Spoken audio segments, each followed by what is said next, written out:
The sun was just rising over the small village of Devgad, and soft golden light was touching the mud houses lined along the narrow road. In the quiet corner of this village lived a poor family. A father named Ramesh, a mother named Sunita, a 12-year-old boy named Aman, and his little sister Pihu, who was only 7. Their house was not really a house. It was a small hut made of mud walls and a roof of old, broken tin sheets. When it rained, the drops leaked inside. When the wind blew, the walls shook a little. But inside that small place lived a huge amount of love. Every morning, before the birds even finished their songs, Ramesh would wake up. He would wash his face using water from a rusty steel bucket, wrap a faded cloth around his head, and walk toward the main road. He worked as a daily wage laborer. If someone gave him work, he earned money. If not, the family would sleep hungry. Sunita would start her day by lighting a small stove made of stones. She would use dry sticks to make fire, though sometimes the sticks were wet during monsoon, and it became very hard. She would boil some leftover rice or make thin rotis for the children. Even though the food was simple and not enough, she always smiled and told her kids, "Eat well, my children. Your day will be good."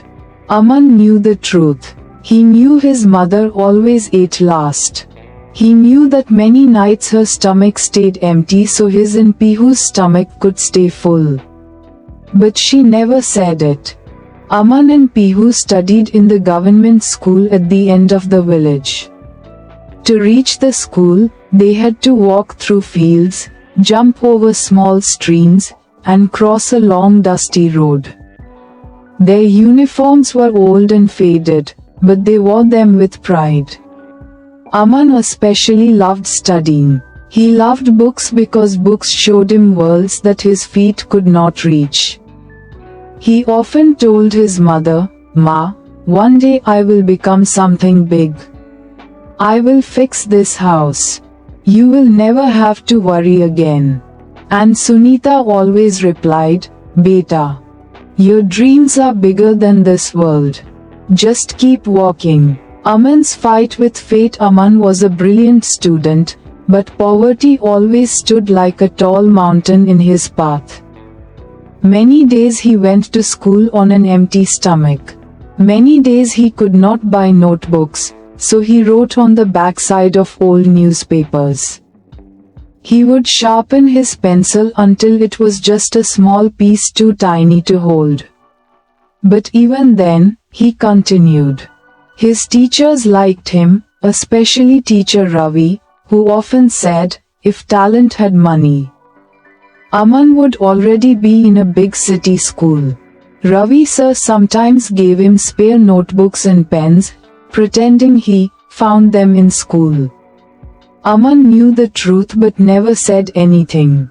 His heart felt grateful. Meanwhile, Ramesh tried hard to earn more, but work was not always available. He would walk from one construction site to another, hoping someone would call him. Some days he earned 300 rupees. Some days only 50, and some days, nothing. Those nights were the hardest. The family would sit together in the dim lantern light. Sunita would cook whatever was there, maybe some dry rice, maybe leftover dal. They would talk, laugh, and try to hide their pain from each other. But life was not easy. The storm that changed everything one evening, during the heavy monsoon season, dark clouds filled the sky and thunder shook the village. The rain came like a waterfall. Wind blew so hard that the trees bent like they were bowing down. Inside the small hut, water began dripping from the broken tin roof. Then the walls started cracking. Pihu cried, holding her mother tightly, "Ma, The house is breaking. Sunita hugged her. Nothing will happen, beta. We are together. That is enough. But her own heart was shaking. Aman and Ramesh tried placing buckets and utensils under the leaking spots, but the rain was too strong. A huge gust of wind came and half of their roof blew away into the darkness. Rain poured inside the house. Their clothes, their small mattress, even Aman's school books, all became wet. Ramesh looked helpless. For the first time, tears filled his eyes. I cannot give my family even a safe roof, he whispered. Sunita held his hands. You give us everything, Ramesh. Love is more important than walls. But Ramesh could not believe her. That night the family huddled under a plastic sheet, shivering in cold. The storm did not stop. Their small hut slowly collapsed. They watched their home break apart in front of their eyes. It felt like their dreams were breaking too. When morning came, the storm was gone, but so was their house. Neighbors gathered to help, offering tea, blankets, and some food. Even the poorest of families contributed something. That is the beauty of people who know pain intimately. They share whatever little they have.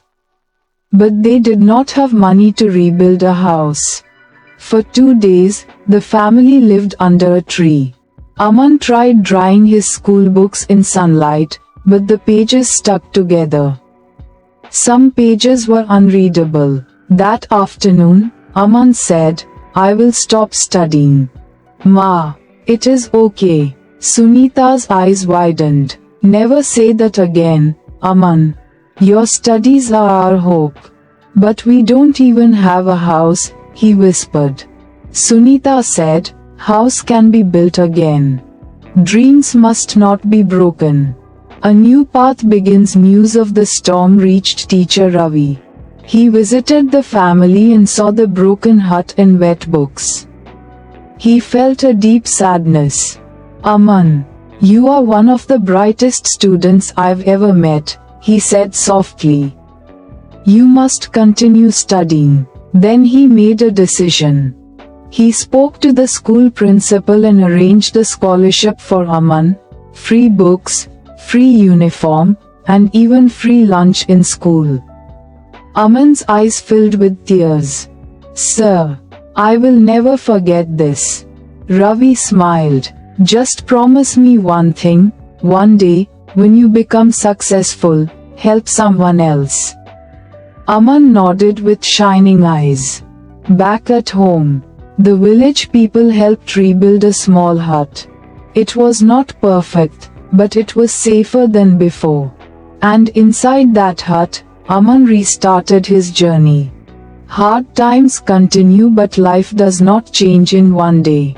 Problems continued. Ramesh's work decreased. Money became even shorter. Some nights food was not enough. One afternoon, Ramesh fainted at work because he had been working without eating. Someone brought him home. When Sunita saw her husband unconscious, her heart nearly stopped. The doctor from a nearby town came and checked him. His body is very weak, the doctor said. He needs rest and proper food. Proper food? It sounded like a joke to the family. Ramesh recovered slowly, but he could not work heavy labor for several weeks. That meant no income. Aman thought for hours that night. Finally, he told his mother, I want to help. I will work after school.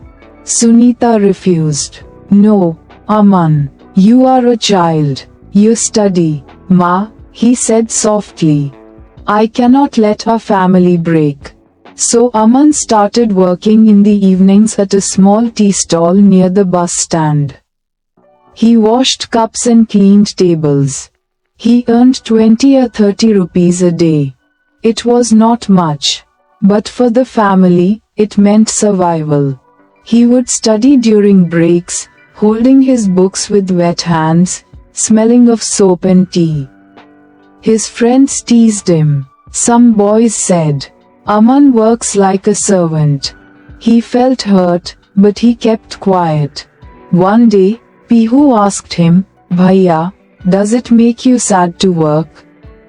Aman smiled and touched her head. "No, I am doing it for you." Her eyes sparkled with love. The big competition months passed. One day, the school announced a district-level exam competition. The best 3 students would get a scholarship for higher studies. Aman wanted to participate, but he did not have extra notebooks, guides, or electricity to study at night. But he was determined. Every night he sat outside under the streetlight to read. Mosquitoes bit him. His eyes burned from sleepiness. But he kept going. Sometimes Sunita would come outside with a blanket and cover him. "My son," she whispered, "your hard work will bring light to this home." On the day of the competition, Aman was nervous. He had never gone outside the village for anything.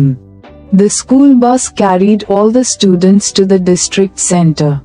The hall was huge.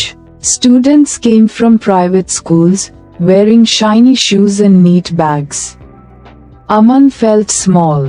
But he remembered Ravi sir's words, "Just do your best." So he closed his eyes, took a deep breath, and started writing. The result day a week later, the results were declared. Aman got first rank. He had not just passed, he topped the entire district. The school principal hugged him. Teachers clapped. Some cried. Ravi sir proudly announced, "This boy will change his life." I am sure. When Aman ran home with the certificate, Sunita burst into tears. Ramesh lifted him in his arms. Pihu danced around. "See Ma," Aman said.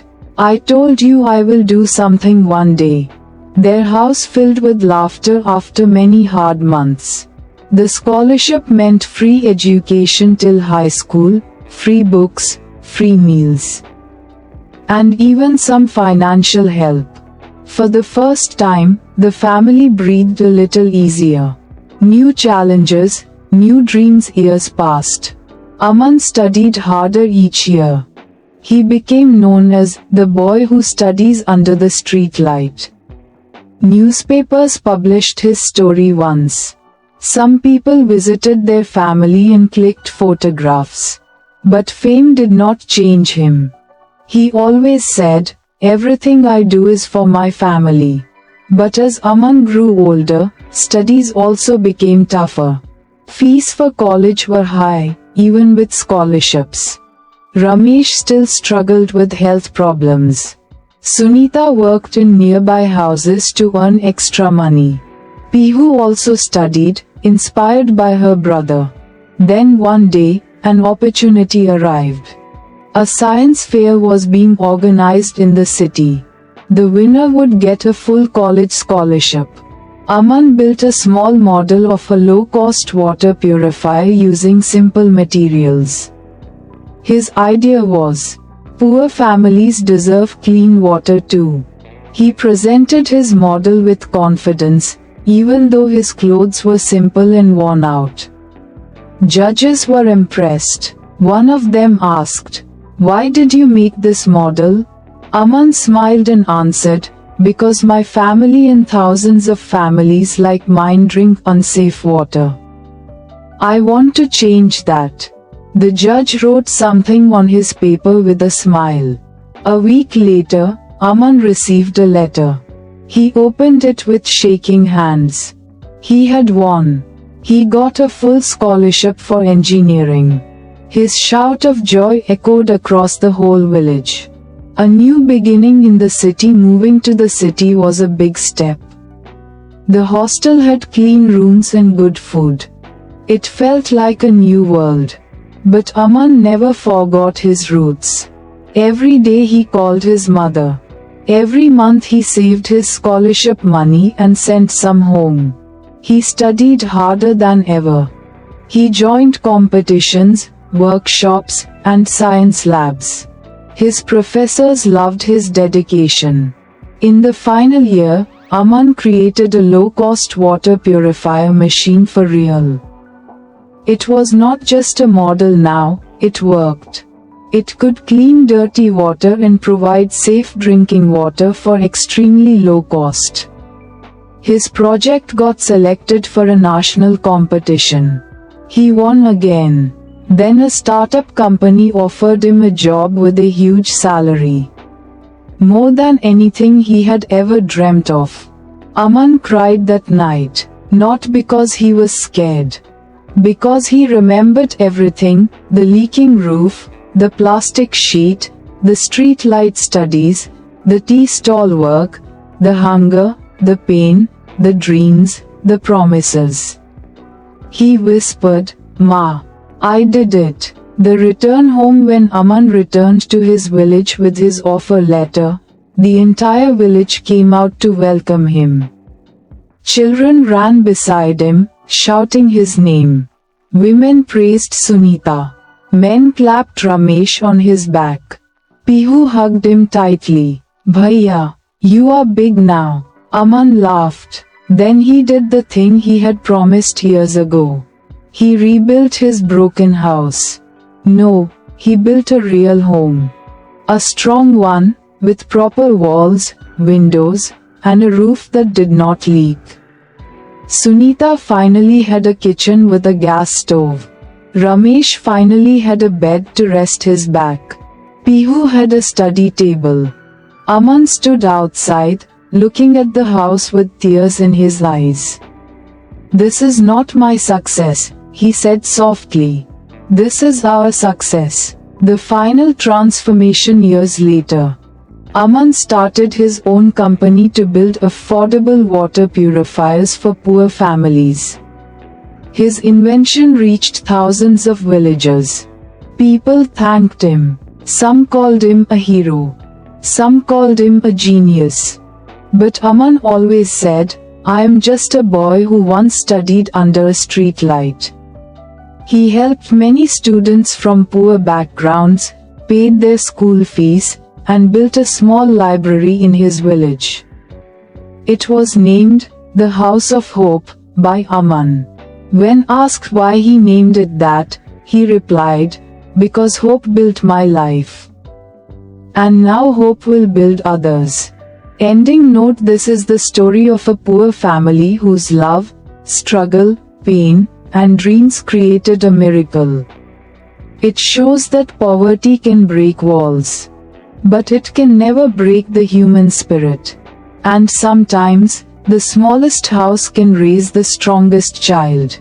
Thank you.